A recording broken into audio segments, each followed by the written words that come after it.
మోకాళ్ళ నొప్పులు ఎందుకు వస్తాయి సార్ అసలు? మోకాళ్ళ నొప్పులు అనేది అది శరీరంలో చాలా చురుగ్గా కదిలేది. అలాగే శరీరం బరువు అంతా కూడా మోసే కీళ్ళలో ముఖ్యమైనది తొంటి కీళ్ళు, తర్వాత మోకీలు. ఎప్పుడైతే ఒత్తిడికి నిరంతరం లోనవుతుందో, ఉదాహరణకి సగటున ఒక మనిషి సంవత్సరానికి మిలియన్ స్టెప్స్ అంటే 10 లక్షల అడుగులు వేస్తాడు. మీరు ఆ మనిషి 80 కిలోలు బరువు ఉందనుకుంటే 80 ఇంటూ 10 లక్షలు 800 లక్షల కిలోలు, 800 లక్షలు అంటే 8 కోట్ల కిలోలు ఆ కీలు గుండా వెళ్ళాలి బరువు సంవత్సరానికి. మీరు 70-80 సంవత్సరాలు జీవిస్తే దాన్ని బట్టి లెక్కలు మీకే వదిలేస్తున్నాను ఎంత బరువు అది మోస్తున్నాను.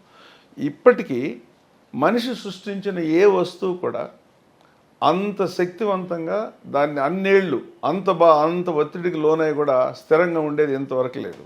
ఇది బయాలజీ, జీవ ప్రక్రియలో. ఇందాక మీకు చెప్పాను నేను, దాని మీద ఒత్తిడి పెట్టే కొద్దీ క్రమేపీ స్ట్రెంగ్తన్ అవుతూ ఉంటుంది. అటువంటిది కొంతకాలానికి ముఖ్యంగా మోకాలు అక్కడ ఉన్నటువంటి మృదులాస్తి అరిగిపోయేసి సహజంగా అరగడం అనేది చాలా మామూలే కొంత వయసు వచ్చాక. ముఖ్యంగా స్థూలకాయం ఉన్న వాళ్ళలో ఎక్కువ బరువు మోయాల్సి ఉంటుంది కాబట్టి వాళ్ళకి స్థూలకాయం ఉన్న వాళ్ళకి బరువు ఎక్కువ ఉంటుంది, శరీరాన్ని భరించే శక్తి తక్కువ ఉంటుంది. అందువల్ల వాళ్ళల్లో వస్తుంది. దీన్ని ఆర్థరైటిస్ అంటారు.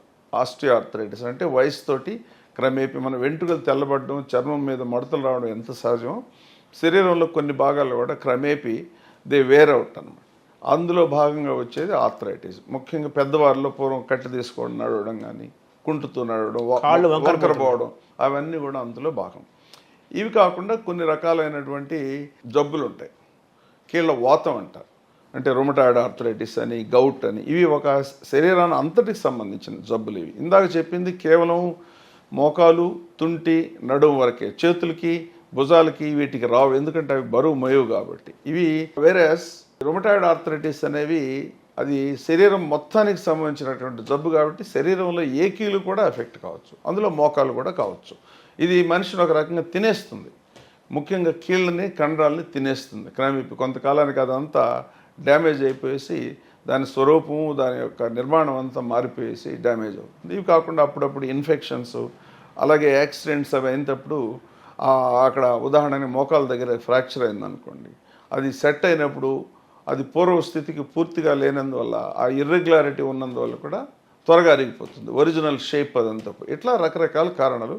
ఇందులో సింహభాగం వచ్చేసి ఆస్టియోఆర్థరైటిస్ అంటే వయసు మీద వచ్చేది. కానీ ఇంతకుముందు పెద్దలకు వచ్చేది. ఇప్పుడు 40 సంవత్సరాల కిందాక మనం చెప్పుకున్నాం.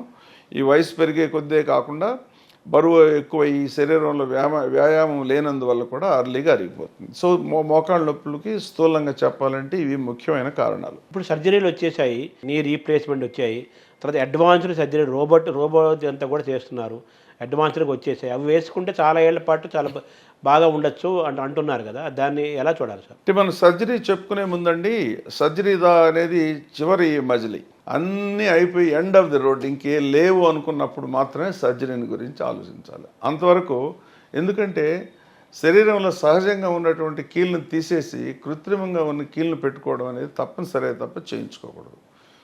ఓకే, భగవంతుడు ఇచ్చిన దాన్ని పోగొట్టుకొని లేనిపోదు ఏదో మెటల్ ఒకటి పెట్టుకుంటే అది ఆ కార్యక్రమం నిర్వర్తిస్తుంది అనేది సరైన ఆలోచన కాదు. దీన్ని నివారణ చేయాలంటే ముఖ్యంగా బరువు తగ్గించుకోవడం, నిరంతరం వాకింగ్, శరీరంలో కండరాల శక్తి పెంచుకోవడం అనేది ఒక ముఖ్యమైన అంశం. అప్పటికి కూడా కొన్నిసార్లు వంశపారంపర్యంగా కూడా ఇది రావడానికి అవకాశం ఉంది. అలాంటి దురదృష్టం అంటూ వస్తే దాన్ని అదుపులో ఉంచుకోవచ్చు. ఎక్సర్సైజ్ కానీ, అలాగే సైక్లింగ్ లాంటిది, స్విమ్మింగ్ లాంటిది, ఇటువంటి చిన్న మనకి వీలైన మార్గాల ద్వారా ప్రాథమిక దశలో ఉన్నప్పుడు తగ్గించుకోవచ్చు. దాన్ని ముందుగానే గుర్తించి తర్వాత కొన్నిసార్లు మందులు వాడుకుంటుంది.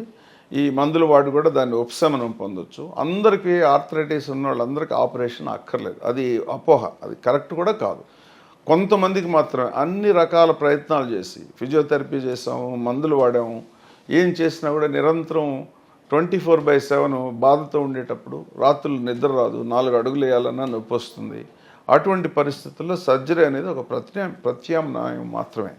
అయితే సర్జరీ అనేది ఇవాళ దాంట్లో పెద్ద పెను మార్పులు వచ్చాయి, బాగా అభివృద్ధి చెందింది, తర్వాత చాలా విజయవంతంగా జరుగుతుంది. చేసే డాక్టర్ని బట్టి ఉంటుంది. ఎందుకనంటే ఈ క్లిష్టమైనటువంటి ఈ ఆపరేషన్లో పాత అరిగిపోయినటువంటి కీల్ని కట్ చేసి తర్వాత అందులో కృత్రిమంగా తయారైనటువంటి ఈ ఆర్టిఫిషియల్ జాయింట్ని మెటల్తో లోహంతో చేసినటువంటి కీల్ జాయింట్ని పెట్టాలి. ఆ పెట్టినప్పుడు ఆ అమరిక అనేది చాలా ముఖ్యం. కొన్ని డిగ్రీసు అటో లేకపోతే ఇటో ఉన్నా కూడా చాలా తేడా వస్తుంది. ఉదాహరణకి మనం కారు టైర్ అనుకోండి, ఫిక్స్ చేసినప్పుడు సరిగ్గా బ్యాలెన్స్ చేయకపోతే ఏమవుతుంది, 40,000 కిలోమీటర్లు వచ్చే కారు టైర్ 20,000కే అరిగిపోతుంది. సో అది చాలా ముఖ్యం. అలా కాకుండా ఆపరేషన్ చేసేటప్పుడు ఈ కృత్రిమైనటువంటి కీలు మోకాల్లో పెడతాం కాబట్టి అది శరీరానికి సంబంధించింది కాదు కాబట్టి శరీరం దాన్ని ఎప్పుడు కూడా ఫారిన్ బాడీ తనది కాదు అన్నట్టుగానే చూస్తుంది. అక్కడ ఏదైనా పొరపాటున ఇన్ఫెక్షన్ అనేది వస్తే శరీరంలో సహజంగా ఉండేటువంటి ఆ రోగ నిరోధక శక్తి అంత బాగా పనిచేయదు. ఎన్ని యాంటీబయాటిక్స్ ఇచ్చినా కూడా అది అంత వీలు కాదు. కాబట్టి చాలాసార్లు ఆపరేషన్ ఫెయిల్ అయిపోతుంది. అదంతా తీసేయాల్సి ఉంటుంది. తీసేసి క్లీన్ చేసి మరలా పెట్టాల్సి ఉంటుంది. అది మంచి డాక్టరు మంచి హాస్పిటల్లో చేస్తే 100లో 1 ఆ విధంగా జరిగే అవకాశం ఉంటుంది. అలా కాకుండా ఎక్కడ పెడితే అక్కడ తక్కువ ఎస్టాబ్లిష్మెంట్ ఉండి పరిశుభ్రంగా లేకుండానో లేకపోతే అనుభవం తక్కువ ఉండే డాక్టరు నర్సింగ్ బృందం వీళ్ళు చేస్తే ఇన్ఫెక్షన్ రేట్ ఎక్కువ ఉంటుంది. కాబట్టి ఆపరేషన్ అనేది నిర్ణయించుకున్నప్పుడు మంచి డాక్టర్ చేత మంచి ఎస్టాబ్లిష్డ్ హాస్పిటల్లో చేయించుకోవాలి, అనుభవజ్ఞుడైన డాక్టర్ చేత. దాన్ని బట్టి అది బాగా ఉంటే 25 years పనిచేస్తుంది. అలా కాకుండా సరిగ్గా లేకపోతే 2 ఏళ్ళకి ఫెయిల్ కావచ్చు, 3 ఏళ్ళకి ఫెయిల్ కావచ్చు. కాబట్టి దాని మనుగడ అనేది దాని ఎన్ని రోజులు ఉంటుంది అన్నది ఆ డాక్టర్ని బట్టి ఉంటుంది. ఇప్పుడు ఎఫర్డబిలిటీ ఉన్నవాళ్ళు కొంతమంది ఎఫర్డబిలిటీ పెరిగిపోతుంది, పర్చేజింగ్ కెపాసిటీ పెరుగుతుంది కొంతమందికి. సరే పేదరికము అది ఒక పక్క నడుస్తూనే ఉంది, ఇంకో పక్క ఎఫర్డబిలిటీ పెరిగిన వాళ్ళు సర్జరీ చేయించుకుంటే ఓ పని అయిపోతుందని డాక్టర్లు చెప్పడము, వీళ్ళు కూడా ఎఫర్డబిలిటీ ఉంటుంది కాబట్టి అద్భుతంగా నడుస్తాం, మీకేంటి సార్ 25 ఏళ్ళు 30 ఏళ్ళు 20 ఏళ్ళు బ్రహ్మాండంగా అద్భుతంగా నడుస్తారు అనగానే టక్కున వేసేసుకోవడం అనేది దాన్ని ఎలా చూడాలి? అది చాలా తప్పు అండి. నేను దానికి పూర్తిగా నా ఆలోచన భిన్నం. మీ దగ్గర డబ్బు ఉందని ఇది మార్చుకునేది కదా. డబ్బు ఉంటే పెద్ద కారు కొనుక్కోండి, పెద్ద ఇళ్ళు కొనుక్కోండి, అంతేగాని అవసరం లేనప్పుడు ఆపరేషన్ చేయించుకోకూడదు. అందులో టెక్నికల్గా కొంచెం ఖరీదు ఎక్కువైనప్పుడు better implants, better doctor, better హాస్పిటల్కి వెళ్ళడానికి అవకాశం ఉంటుంది. అదే సాదాసీదాగా అంత భరించలేని వాళ్ళు చిన్న హాస్పిటల్కి వెళ్తే ఖర్చు తగ్గుతుందనే ఉద్దేశంతో వెళ్ళొచ్చు, అంతేగాని డబ్బులు ఉన్నందువల్ల తీసుకునే ఎట్టి పరిస్థితుల్లో ఇది ఆపరేషన్ కానే కాదు. ప్రతి ఒక్కటి కూడా ఇప్పుడు మోస్ట్ మోడర్న్ కాన్సెప్ట్ ఏంటంటే రీప్లేస్ కాదు, టు రిపేర్. మీ దగ్గర నిజంగా టెక్నాలజీ అనేది ఉంటే అరిగిపోయిన దాన్ని సరిగ్గా తీసుకురావచ్చే దాని మీద విపరీతమైన ప్రయత్నాలు జరుగుతున్నాయి. అరిగిపోయిన దాన్ని తీసేసి స్టీల్ జాయింట్ పెట్టడంలో గొప్పతనం ఏముంది? అలా కాదు. అరిగిపోయిన దాన్ని పూర్వస్థితికి ఎలా తీసుకురావాలి, దాన్ని మళ్ళీ రీగ్రో, అంటే దాని ఒరిజినల్ ఏదైతే అది అరిగిపోయి అలా కృషించిపోతుందో దాని ఒరిజినల్ స్థితికి రావడానికి ది రీజనరేటివ్ మెడిసిన్ అంటారు. దీంట్లో భాగంగానే కొన్ని పిఆర్పీస్ అని స్టెమ్ సెల్స్ అని ఇస్తున్నారు. కాకపోతే దురదృష్టవశాత్తు దాన్ని విపరీతంగా పాపులరైజ్ చేసి ఆపరేషన్ లేకుండా బాగు చేస్తామని ఒక దుర్మార్గమైనటువంటి ప్రకటనలు ఇచ్చి కొంతమందిలో ఉపయోగం ఉంటుంది, ప్రతిదానికి అదేని చెప్పి పేషెంట్స్కి లేనిపోని ఆశ కల్పించి నిజంగా ఆపరేషన్ కావాలి కొన్నిసార్లు, అలా కాదని చెప్పి లక్షలు ఖర్చు పెట్టించి అన్యాయం చేస్తున్నారని నా అభిప్రాయం. అటువంటి వాళ్ళ మీద తప్పనిసరిగా ప్రభుత్వం చర్యలు తీసుకోవాలి. ఎందుకంటే మెడిసిన్లో మిగతా అడ్వర్టైజ్మెంట్ వేరు, మెడిసిన్లో అడ్వర్టైజ్మెంట్ వేరు. మీరు ఈ సబ్బు రాసుకుంటే ఆ సినిమా యాక్టర్లాగా అవుతానని అడ్వర్టైజ్మెంట్ ఇస్తే కొంటారు, కాకపోయినా పెద్ద గొడవ ఉండదు. మెడిసిన్ అలా కాదు. మెడిసిన్ దానివల్ల హాని జరుగుతుంది, తర్వాత ఖర్చు ఎక్కువ అవుతుంది. ఆ విధంగా డాక్టర్లకు కానీ ఇందులో ఉన్నటువంటి సంస్థలకు కానీ హాస్పిటల్స్ కానీ ఫార్మస్యూటికల్ కంపెనీస్కి అటువంటి అవకాశం ఇవ్వకూడదు. ఇచ్చి అది తప్పు అని తేలితే మాత్రం వాటిని ప్రత్యేకంగా శిక్షించాలని నా అభిప్రాయం.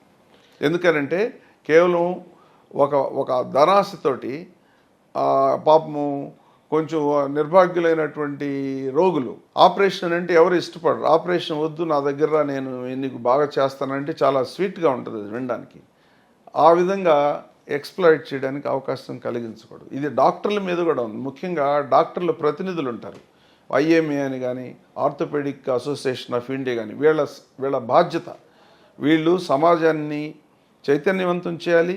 అలాగే ఎక్కడన్నా తప్పులు జరుగుతున్నప్పుడు దానికి సంబంధించినటువంటి అధికారులకి దీన్ని తెలియజెప్పి దాన్ని సరిదిద్దాల్సినటువంటి బాధ్యత కూడా ఉంది. ఇప్పుడు మెడికల్ కౌన్సిల్ ఉంది కదా సార్, ఐఎంఏ అంటే ప్రైవేట్ అసోసియేషన్ అనుకుందాం, మెడికల్ కౌన్సిల్ గవర్నమెంట్ ఉంది కదా, మరి వాళ్ళందరూ ఇప్పుడు ఇవి జరుగుతున్న మీరు చెప్పారు, చాలామంది ఆ అడ్వర్టైజ్మెంట్ చూసి డిజిటల్ సోషల్ మీడియాలో చూసుకొని వెళ్ళిపోతున్నారు, చాలా మోసాలు జరుగుతున్నాయి, దాని మీద నియంత్రణ జరగట్లేదు కదా.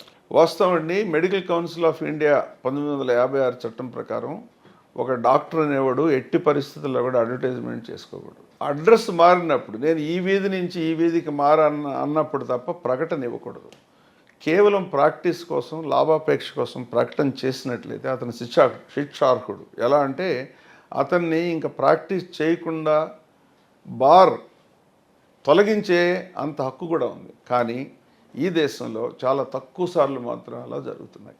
డాక్టర్లు ఒక హద్దు మీరి ప్రవర్తించినప్పుడు వాళ్ళ మీద చర్య తీసుకోవడానికి, ముఖ్యంగా ప్రజలకు కానీ సమాజానికి ఉపయోగపడకుండా హానికరంగా తప్పు పట్టించే ప్రకటనలు చేసినట్లయితే తీసుకునే అధికారం ఉంది.